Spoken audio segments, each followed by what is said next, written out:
का कैलकुलेटर बन करके तैयार है और जैसे ही हम इसे रन करेंगे आप देख सकते हो वेलकम टू किशंस कैलकुलेटर, ये मेरा नाम है। आप ये भी कैसे प्रिंट कर सकते हो ये भी मैं लाइन बाय लाइन आपको बताने वाला हूँ।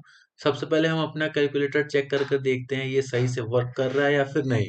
सबसे पहले हम एंटर करेंगे 45, उसके बाद हमें इसे ऐड करना है तो ऐड प्लस, और उसके बाद जो सेकंड वैल्यू होगी वो हम ले लेते हैं 35 और देखते हैं ये सही से काम करता है नहीं। ये देखो इसने 80 प्रिंट कर दिया, यानी कि हमारा कैलकुलेटर एकदम परफेक्ट काम कर रहा है। और ऐसा ही आपका भी कैलकुलेटर हो सकता है और ये आपका फर्स्ट प्रोजेक्ट हो सकता है। तो विदाउट एनी टाइम वेस्टिंग मैं आपको बताता हूँ लाइन बाय लाइन इस कैलकुलेटर। पाइथन सीख रहे हो लेकिन एक रियल प्रोजेक्ट बनाना चाहते हो, भाई थ्योरी से कोडिंग नहीं आती, प्रोजेक्ट से आती है। तो आज हम मिलके बनाएंगे एक पाइथन कैलकुलेटर जिसमें यूजर इनपुट देगा और पाइथन कैलकुलेट करेगा। बिगनर के लिए बहुत बड़ा प्रोजेक्ट होने वाला है। आज आपको इनपुट लेना, कंडीशन लगाना और लॉजिक बनाना सब सीखने को मिलेगा। और हाँ, ये वीडियो बिल्कुल बिगनर फ्रेंडली है। अगर आपको पाइथन बिल्कुल बेसिक लेवल पर आता है तब तो और भी मजा आने वाला है इस प्रोजेक्ट को बनाने में। और हाँ, आज मैं इसमें आपको कुछ चीजें भी सिखाऊंगा, जैसे पाइथन में यूजर से इनपुट कैसे लेते हैं, कैलकुलेटर के लिए प्लस माइनस मल्टीप्लाई और डिवाइड लॉजिक कैसे लिखते हैं, और कैसे यूजर इनपुट के अकॉर्डिंग रिजल्ट शो करें।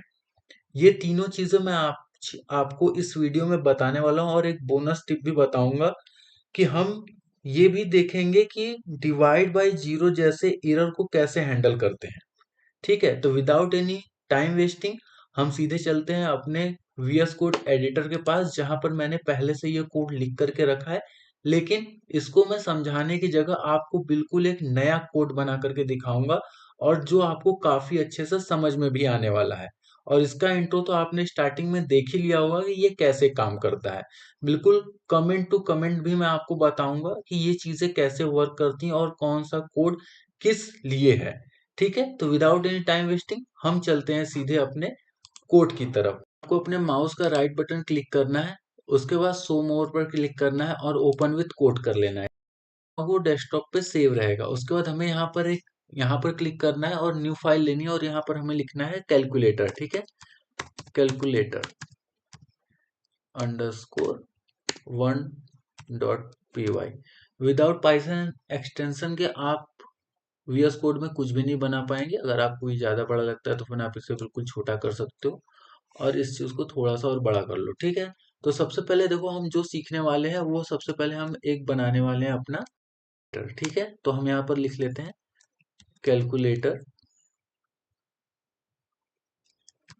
स्पेलिंग अगर थोड़ी मिस्टेक होगी तो उस पर ध्यान मत देना।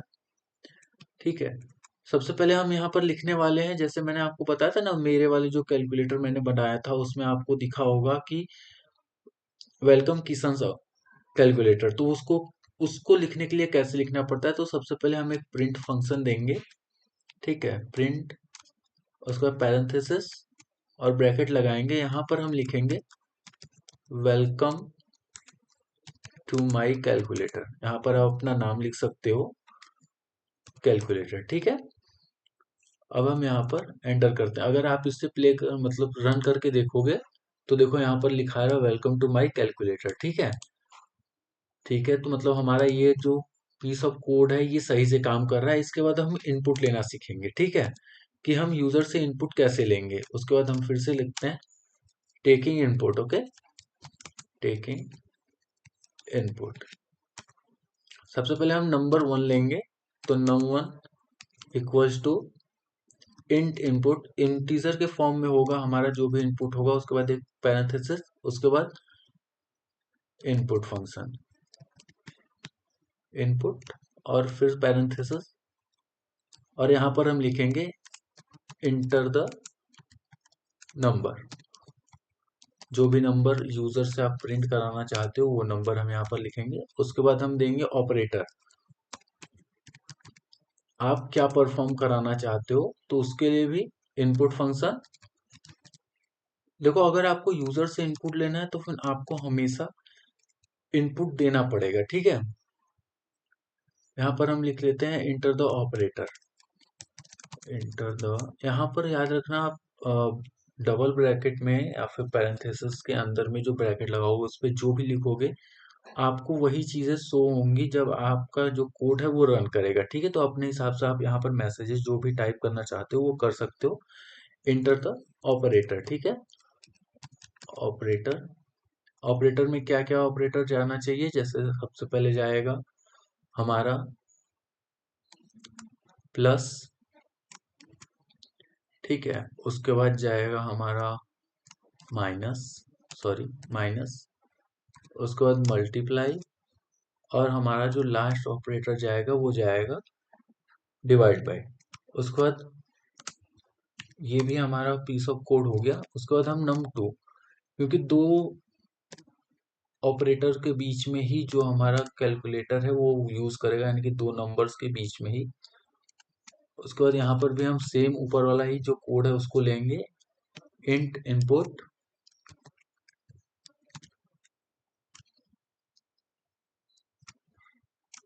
ब्रैकेट लगाएंगे, और उसके बाद फिर से enter the I N, enter the number. ठीक है, तो यहाँ तक हमारा ये कोड हो चुका है। अगर आपको चेक करना है तो फिर आप एक बार इसको रन करके देख सकते हो। देखो हमारा इनपुट फंक्शन यहाँ पर काम करने लगा, सॉरी, हमारा इनपुट फंक्शन यहाँ पर काम करने लगा। और उसके बाद हम कोई भी ले लेते हैं, जैसे माइनस, उसके बाद हम करते हैं 56, बस। तो हमारा इतना, यानी कि जो हमने अभी तक कोड लिखा है वो हमारा कोड सही से वर्क कर रहा है, यानी कि हमारा जो इतना कोड है, ये पीस ऑफ कोड है, ये हमारा बिल्कुल सही काम कर रहा है। ठीक है, अब इसके बाद हम देखेंगे परफॉर्म कैसे करता है। ठीक है, अब हम यहाँ पर हमें लॉजिक देखने हैं, लॉजिक कि ये चीजें काम कैसे करती हैं। ठीक है, अब यहाँ पर हम देखेंगे इफ, एल्स और एलिफ। ठीक है, तीनों का यूज जो है मैं वो आपको बताने वाला हूँ इसी वीडियो में। इफ मतलब अगर, operator equal to, VS code अगर आपने इंस्टॉल किया तो फिर आपको फायदा होगा कि यहाँ पर आपको जो आपके वेरिएबल्स हैं वो आपको आसानी से मिल जाते हैं सिंगल क्लिक में और शॉर्टकट में। ठीक है, if operator equal to plus, plus, तब वैल्यू जो प्रिंट होगी,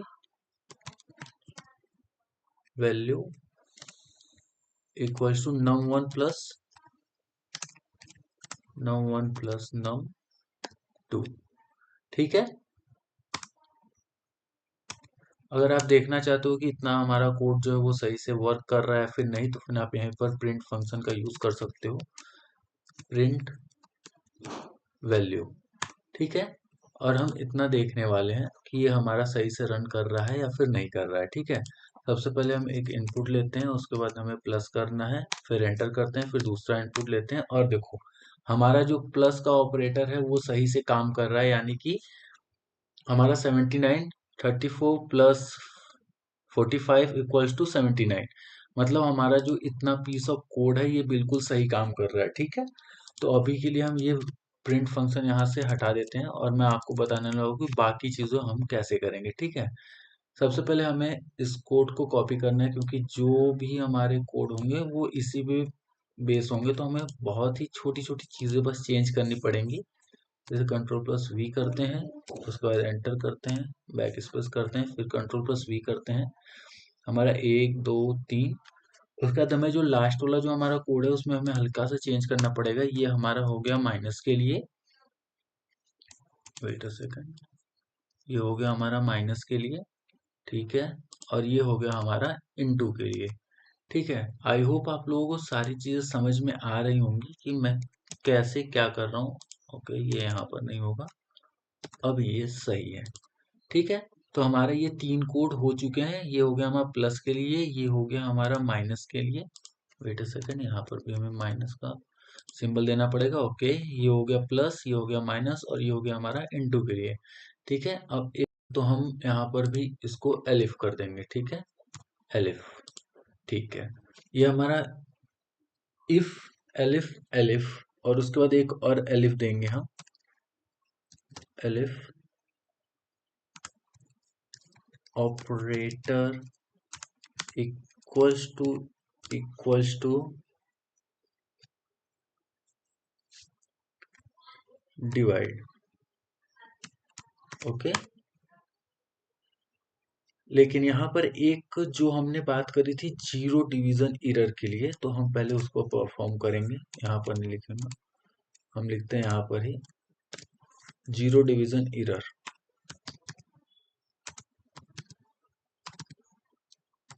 जीरो डिवीजन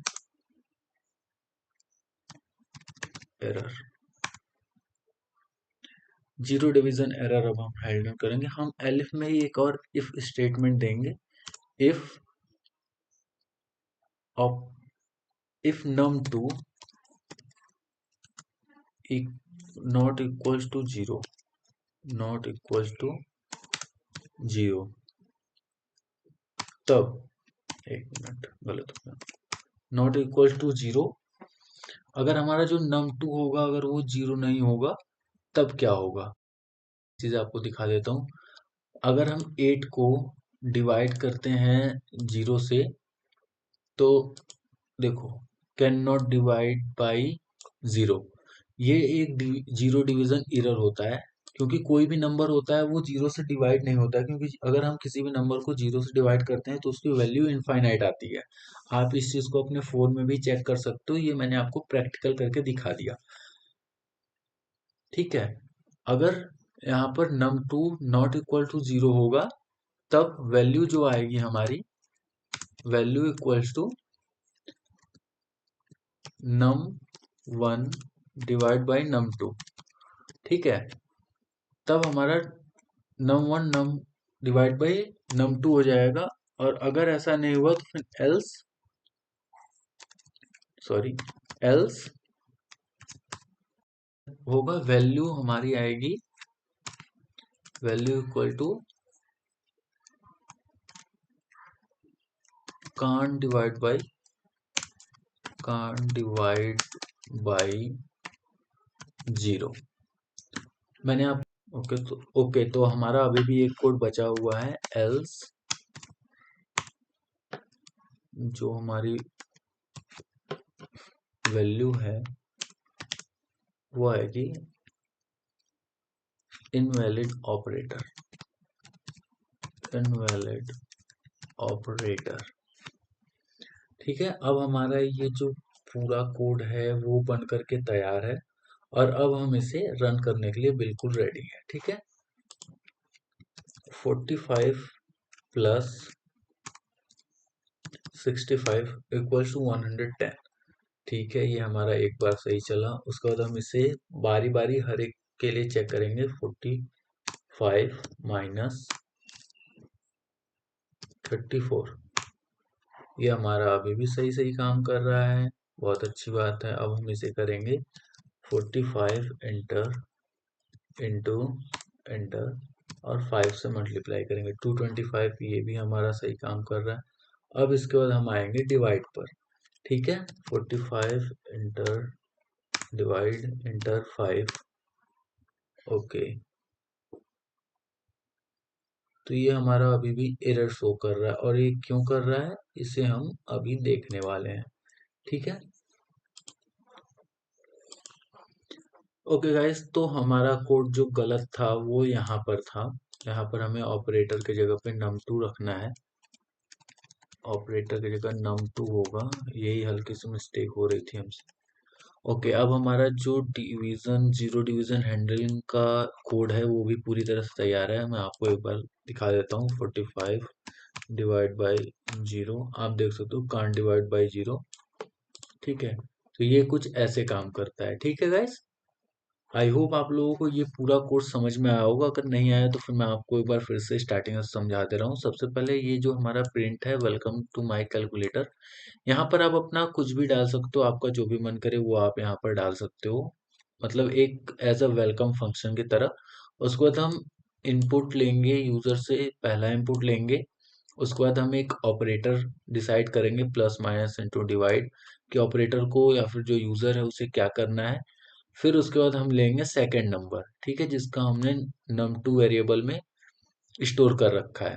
उसके बाद इसके पीछे का लॉजिक, इफ अगर हमारा जो ऑपरेटर है वो यूजर ने प्लस दिया, ठीक है, तो क्या करना है हमें, वैल्यू जो हमारी आएगी वो आएगी num1 प्लस num2, यानी कि नंबर 1 प्लस नंबर 2, ठीक है। और अगर ऑपरेटर जो चूज किया गया है वो यूजर के द्वारा माइनस चूज किया गया है, ठीक है, तो क्या करना है उस कंडीशन में, क्या करना है, num1 माइनस num2, यानी कि नंबर 1 माइनस नंबर 2 कर देना है। और वैसे ही अगर ऑपरेटर के जो ऑपरेटर है वो यूजर के द्वारा मल्टीप्लाई चूज करा गया है, तो फिर उसमें नंबर 1 और नंबर 2 को आपस में मल्टीप्लाई कर देना है, ठीक है। उसके बाद जो सबसे मतलब थोड़ा कॉम्प्लिकेटेड है वो ये एरिया है, ठीक है, इसे ही समझना बहुत जरूरी है। यही है जीरो डिवीजन एरर, हैंडलिंग का और डिवाइड का, ठीक है।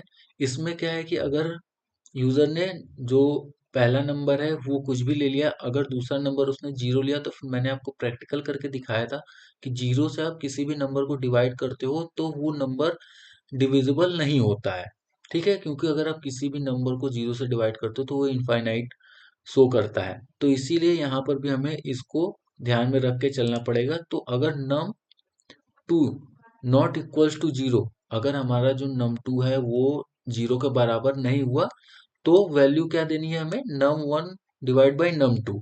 और अगर हमारा जो num2 है वो जीरो के बराबर हो जाता है, तो फिर वैल्यू जो प्रिंट करेगा वो कांट डिवाइड बाई जीरो, ठीक है।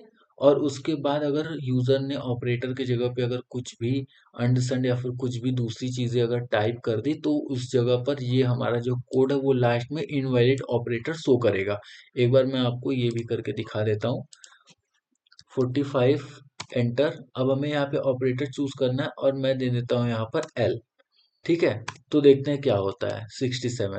उसके बाद देखो ये हुआ इनवैलिड ऑपरेटर, यानी कि जो ऑपरेटर हमें देना है वो प्लस माइनस इंटू और डिवाइड, इन्हीं चार में से एक देना है, तभी हमारा कोड रन करेगा। अगर इसके बाहर से कोई भी ऑपरेटर कोई एंटर करता है तो फिर वहां पर इनवैलिड ऑपरेटर शो कर देगा, ठीक है। तो ये हमारा जो वो कैलकुलेटर है वो पूरी तरह से तैयार है। और अगर आपको ये चीजें एकदम अच्छे से समझ में आ जानी चाहिए, क्योंकि जो कोड है वो बिल्कुल कमेंट आउट है। हमारा जो कैलकुलेटर है उसके बाद टेकिंग इनपुट, लॉजिक और zero division error, error handling, ये सारी चीजें मैंने आपको यहाँ पर करके दिखा दी है। आई होप आप लोगों को ये जो हमारा मिनी पाइथन प्रोजेक्ट है वो काफी अच्छा लगा होगा। अच्छा लगा है तो फिर आप इससे वीडियो को लाइक करें और चैनल को सब्सक्राइब करें। मिलते हैं हम कल की वीडियो में, तब तक के लिए राधे राधे।